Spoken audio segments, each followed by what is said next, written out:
आज की इस वीडियो में हम एक ऐसे इंडस्ट्री की बात करने वाले हैं जिसने रिसेंटली अभी ब्रेकआउट दे दिया है एंड उस इंडस्ट्री के स्टॉक्स काफी ज्यादा हाई वॉल्यूम्स के साथ ऊपर बढ़ने भी लग गए हैं। लास्ट 1.5 सालों से उस इंडस्ट्री के बारे में कोई बात तक नहीं कर रहा था और वो काफी ज्यादा डिप्रेस चल रही थी। फंडामेंटली उस इंडस्ट्री के स्टॉक्स इतने ज्यादा अच्छे थे, उसके बावजूद भी अगर आप उनका पी रेशियो देखोगे स्टॉक्स का, तो वो सिर्फ 5 से 10 के पी रेशियो पे ट्रेड कर रहे थे। तो कितने ज्यादा वो अंडर वैल्यूड है अभी, एंड क्या उनमें ग्रोथ पोटेंशियल अभी कितना ज्यादा बाकी है, एंड क्यों वो इंडस्ट्री लास्ट 1.5 साल से इतनी ज्यादा डिप्रेस थी। आज की इस वीडियो में हम वही डिस्कस करने वाले हैं। मेक श्योर आप ये वीडियो पूरी जरूर देखें और शायद आपको कुछ अच्छा इंसाइट्स उस इंडस्ट्री से रिलेटेड आज मिल जाएंगे। तो अगर आपने गेस कर लिया होगा तो मैं बात कर रहा हूं पेपर इंडस्ट्री की। तो हमने कुछ दिन पहले पेपर इंडस्ट्री के ऊपर एक 2 घंटे का लाइव सेशन भी किया था जो हम अपने व्हाट्सएप कम्युनिटी के लिए करते हैं। तो अगर आपको वो लाइव सेशन देखना है और हमारी कम्युनिटी को ज्वाइन करना है तो उसका लिंक मैं डिस्क्रिप्शन में डाल दूंगा। तो जैसे आप स्क्रीन रिकॉर्डिंग भी देख सकते हैं, तो हमारे पास एक ये टूल है मीरो, उसके ऊपर हमने पूरा इन डेप्थ पेपर इंडस्ट्री के ऊपर ऐसे 2 घंटे का एक सेशन किया था। उसमें हमने पूरा बताया कि पेपर इंडस्ट्री कैसे काम करती है, उसके स्टॉक्स कैसे काम करते हैं, एंड क्योंकि ये इंडस्ट्री थोड़ी साइक्लिक है तो क्या इनमें चैलेंजेस आते हैं, और पूरा हमने वो डिस्कस किया। तो वो आप रिकॉर्डिंग्स वगैरह देख सकते हैं, वो मैं डिस्क्रिप्शन में डाल दूंगा। और हमने जो पेपर इंडस्ट्री में जो टॉप के 4 स्टॉक्स हैं उनके ऊपर और उनके बिजनेस मॉडल को भी एनालाइज किया। बट आज की इस वीडियो में हम ना मेजर देखेंगे, क्योंकि ऑब्वियसली यूट्यूब पे अब आप ज्यादा लंबी वीडियो नहीं बना सकते। तो आज की इस वीडियो में हम जानेंगे कि पेपर स्टॉक में क्या चैलेंजेस आ रहे थे लास्ट 1.5 साल से, एंड क्यों अभी उनके स्टॉक्स सडनली हाई वॉल्यूम्स के साथ अच्छे प्राइस से बढ़ भी रहे हैं। तो दो जो मेजर चैलेंजेस थे, मैं चैलेंजेस पे आता हूं डायरेक्टली। तो पेपर इंडस्ट्री में अगर आप कोई भी स्टॉक देख लो, फॉर एग्जांपल आप स्क्रीन पे देख सकते हो जेके पेपर, अब फंडामेंटली देखो आरओसी, आरओई और प्रॉफिट मार्जिन्स और इन जनरल रेवेन्यू का ग्रोथ, हर चीज देख लो, सारे पैरामीटर्स में ये काफी अच्छे हैं। बट अगर आप इनका सिर्फ पी रेशियो देखोगे तो ये 6 की पी रेशियो पे ट्रेड कर रहा है। पेपर इंडस्ट्री की second biggest company West Coast की अगर मैं बात करूं, तो अगेन आरओसी, आरओई, आप उनके पीएनएल स्टेटमेंट का ग्रोथ भी देख सकते हो। तो काफी ज्यादा अच्छे फंडामेंटल्स होने के बावजूद भी सिर्फ 5 का पी रेशियो, तो इतने ज्यादा ये क्यों अंडर वैल्यूड चल रहे थे, उसके पीछे कुछ रीजंस थे, तो मैं आपको बताता हूं।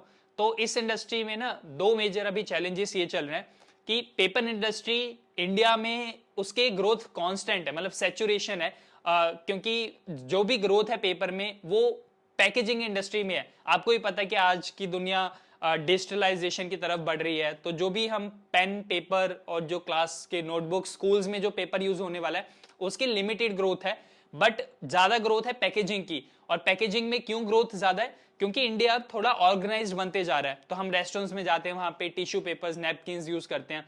अमेजोन से हम ई कॉमर्स के बड़े बड़े बॉक्सेस बनाते हैं, तो क्योंकि वो बॉक्सेस और जो पैकेजिंग में यूज होने वाले फ्रूट वेजिटेबल्स, जो भी पैकेजिंग में पेपर यूज होता है, उस पेपर की ज्यादा डिमांड है।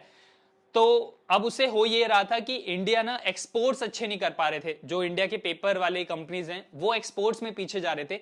2022 के स्टार्टिंग में गवर्नमेंट एक इनिशिएटिव लेके आती है कि we are banning single use plastic. तो आपने देखा होगा कि जब भी हम उससे पहले मैकडी में, बर्गर किंग में अगर वहां पे बर्गर खाते थे तो हमें प्लास्टिक का कप मिलता था, प्लास्टिक की स्ट्रॉ मिलती थी। बट 1.5-2 साल से हमें पेपर का कप, पेपर का स्ट्रॉ मिलता है, क्योंकि गवर्नमेंट ने 2022 में सिंगल यूज प्लास्टिक को बैन कर दिया था।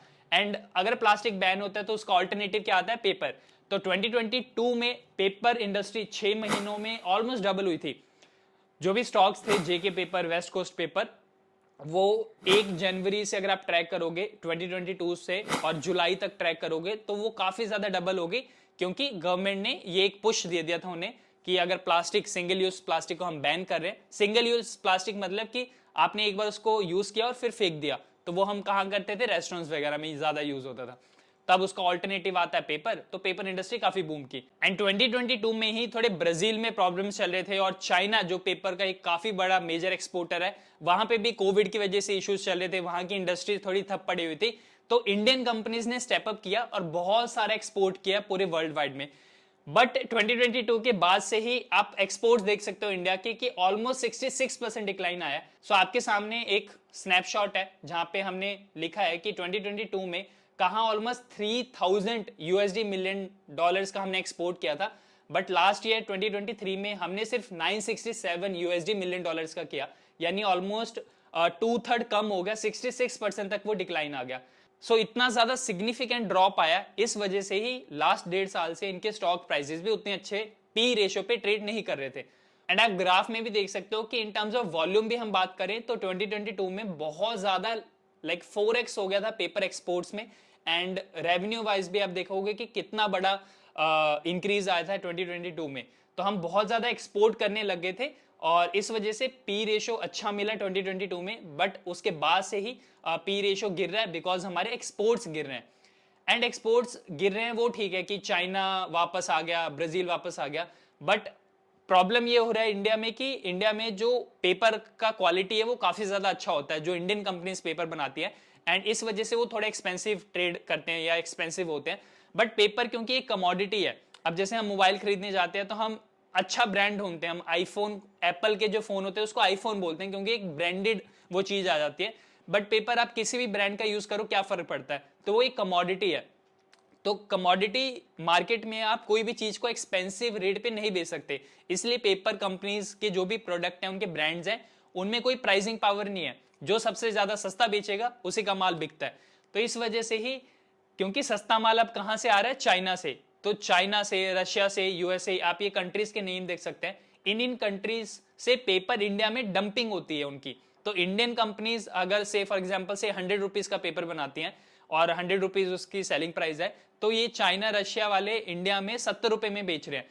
तो क्योंकि इंपोर्ट्स बहुत ज्यादा हो रहा है और सस्ते दामों पे इंपोर्ट्स हो जा रहे हैं इंडिया में और वो बिक रहा है इंडिया में, इस वजह से इंडियन कंपनीज को नेगेटिवली बेनिफिट हो रहा है, वो उनके रेवेन्यूज गिर रहे हैं। तो आप दैट इज वाई आप ये देख भी सकते हो कि इंडिया काफी ज्यादा पेपर पेपर इंपोर्ट भी करता है क्योंकि बाहर से ही इंपोर्ट करना सस्ता पड़ रहा है, तो इंडियन कंपनीज को नुकसान हो रहा है। एंड ये मेजर कंपनीज हैं जिनकी वजह से इंडियन पेपर कंपनीज स्ट्रगल कर रही है। अब सडनली ऐसा क्या हो रहा है कि लास्ट कुछ दिनों से पेपर स्टॉक ब्रेकआउट दे रहे हैं, और हमने भी वो सेशन इसलिए किया था बिकॉज हमें कुछ सिग्नल्स मिल रहे थे कि पेपर इंडस्ट्री में जरूर कोई ना कोई इनसाइडर एक्टिविटी हो रही है। दो अभी कुछ ऑफिशियल नहीं हुआ है, बट मैं आपको 3 रीजंस दूंगा कि क्यों पेपर इंडस्ट्री में ब्रेकआउट आ रहा है एंड क्यों उसके स्टॉक्स काफी ज्यादा ऊपर जा रहे हैं विद हाई वॉल्यूम्स। तो पहला एक रीजन है कि जो इंडियन पेपर मैन्युफैक्चरर एसोसिएशन है, उन्होंने गवर्नमेंट से रिक्वेस्ट की है कि यार हम इतना हाई क्वालिटी पेपर बनाते हैं और वो हम बेच नहीं पा रहे इंडिया में, और बाहर से जो सब स्टैंडर्ड इंपोर्ट्स है, मतलब चीप क्वालिटी के जो पेपर्स हैं, वो डंपिंग हो रही है इंडिया में और वो सस्ते दामों पे बिक जाते हैं। तो प्लीज सरकार आप कुछ कीजिए, एसोसिएशन ये रिक्वेस्ट करिए सरकार से कि प्लीज इस चीज को टैकल कीजिए कि हम भी कंपीट कर पाए जो भी चीप इंपोर्ट्स हैं उन कंपनी से। एंड सेकंड सबसे बड़ा रीजन है कि इसी जो पॉइंट नंबर 1 था, इसी का एक एक्सटेंशन है कि जो ऑर्गेनाइजेशन है पेपर इंडस्ट्री की, उन्होंने गवर्नमेंट से रिक्वेस्ट की है कि आप प्लीज इंपोर्ट ड्यूटी को 10% से 25% तक बढ़ा दो।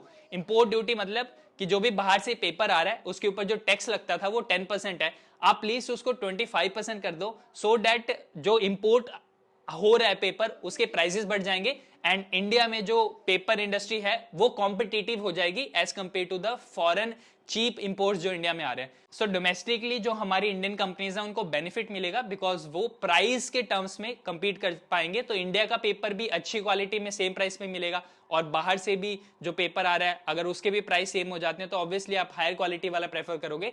तो इस वजह से जो बाहर से डंपिंग हो रही है चीप पेपर की वो कम हो जाएगी।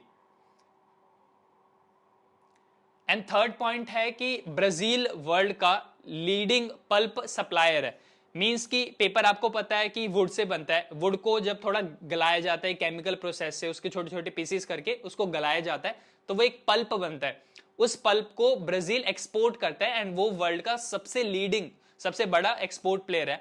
अब ब्राजील में प्रॉब्लम ये हो रही है कि वहां पे लैंड की प्राइसेस बहुत ज्यादा बढ़ रहे हैं। अब लैंड और पेपर का क्या कोरिलेशन है कि ऑब्वियसली पेड़ से पेपर बनता है और अलग प्रोसेसेस से भी पेपर बनता है, नॉन वुड से भी, रिसाइकल्ड पेपर से भी, और कुछ वेजिटेबल वेस्ट से भी पेपर बनता है। बट मैं उस डायरेक्शन में नहीं बोल रहा, मैं सिर्फ बोल रहा हूं कि जो कंपनीज वुड से पेपर बनाती हैं ऑब्वियसली उसके लिए आपको लैंड चाहिए, लैंड के ऊपर पेड़ ग्रो होगा और उसको फिर कट डाउन करके आप पल्प बनाते हो, उसको छोटे छोटे पीसेस में करके आगे पल्पिंग का जो भी प्रोसेस होता है। तो अगर ब्राजील में लैंड की प्राइसेस बढ़ रहे हैं तो ऑब्वियसली वो ट्रीज के प्राइसेस भी बढ़ेंगे और अल्टीमेटली जो पल्प वो एक्सपोर्ट करता है उसके भी प्राइसेस बढ़ जाएंगे। तो अगर ब्राजील महंगे प्राइजेस पे एक्सपोर्ट करेगा तो जहां पे भी वो एक्सपोर्ट करता था वो कंट्रीज शायद वहां से नहीं खरीदेंगी। तो इंडियन कंपनीज के बाद अगेन वो दोबारा अपॉर्चुनिटी है कि 2022 में जो उन्होंने एक्सपोर्ट्स किए थे और सिग्निफिकेंटली उनके एक्सपोर्ट्स बढ़े थे, तो वो प्रॉब्लम शायद यहां से सॉल्व हो सकती है। अगर ब्राजील में ऐसी सिचुएशन आती है और कॉन्टिन्यूड रहती है तो इंडियन कंपनीज को डायरेक्टली बेनिफिट होगा, वो ज्यादा एक्सपोर्ट्स करेंगे और अपने रेवेन्यू बढ़ा लेंगे। तो इन्हीं 3 मेजर पॉइंटर्स की वजह से ही थोड़े वॉल्यूम्स आपको देखने को मिल रहे हैं पेपर इंडस्ट्री में। जैसे ये 4 हमने जब अपने 2 घंटे का एक सेशन किया था व्हाट्सएप कम्युनिटी मेंबर्स के लिए, अगेन मैं बोल रहा हूँ कि आप वो व्हाट्सएप कम्युनिटी भी ज्वाइन कर सकते हैं एंड वो हमारी 2 घंटे की रिकॉर्डिंग भी देख सकते हैं। तो आपको पूरा पेपर इंडस्ट्री के बारे में और ज्यादा डिटेल्ड इनसाइट्स मिल जाएंगे। तो उसका लिंक मैं डिस्क्रिप्शन में डाल दे रहा हूँ। तो ये जो चारों कंपनीज है ना, इनमें भी अगर मैं आपको दिखाऊं मतलब स्क्रीनर पे वॉल्यूम, तो आप देखोगे जैसे वेस्ट कोस्ट है तो आप देखो लास्ट 2-3 दिनों से कितनी बड़ी बड़ी कैंडल्स बन रही है। अगर मैं जेके पेपर की भी बात करूं तो देखो ये यहाँ पे थोड़े बढ़ भी रहे हैं और वॉल्यूम के भी सिग्निफिकेंटली आया है, मतलब राइज आया है। और पर्सनली हमने भी कुछ पेपर स्टॉक्स में इन्वेस्ट किया था बिकॉज हमें लग रहा था कि कुछ एक्टिविटी हो रही है एंड ये एक्टिविटी इसलिए हो रही है कि शायद प्रोबेबिलिटी है कि मार्केट इस चीज को फैक्टर इन कर रहा है कि बजट में ये जो भी पॉइंटर्स हमने डिस्कस किए कि इंपोर्ट ड्यूटी 10 से 25% बढ़ जाएगी और ब्राजील में जो क्राइसिस चल रहे हैं बजट में ये न्यूज आएगी और ऑलरेडी इस चीज को फैक्टर इन कर रहे हैं मार्केट। तो आप भी प्लीज पेपर इंडस्ट्री के ऊपर ट्रैक जरूर रख सकते हैं and do your own research. ये कोई भी रिकमेंडेशन नहीं है बट हमने एक एनालिसिस से आपको समझाया है, बाकी अल्टीमेट डिसीजन आपका ही होता है। और प्लीज केयरफुली इन्वेस्ट कीजिए, अपने फाइनेंशियल एडवाइजर से कंसल्ट कर सकते हैं and don't take it as a stock recommendation. ये पूरा एक एजुकेशनल पर्पसेज से हम वीडियो बना रहे हैं। तो ये कुछ थ्योरी नैरेटिव्स और कुछ एनालिसिस थी हमारी तरफ से कि क्यों पेपर इंडस्ट्री शायद अभी ब्रेकआउट देने वाली है। एंड अगर आपको कंटेंट अच्छा लगा, हमारी रिसर्च मेहनत अच्छी लगी है, एंड प्लीज व्हाट्सएप कम्युनिटी को भी जरूर ट्राई कीजिए। बहुत ज्यादा आपको इनसाइट्स और वैल्यू सीखने को मिलेगी on a daily basis. And अगर अभी तक आपने हमारे चैनल को सब्सक्राइब नहीं किया तो प्लीज पहले चैनल को भी जरूर सब्सक्राइब कर ले। तो मिलते हैं नेक्स्ट वीडियो में, तब तक के लिए bye bye and as always keep learning.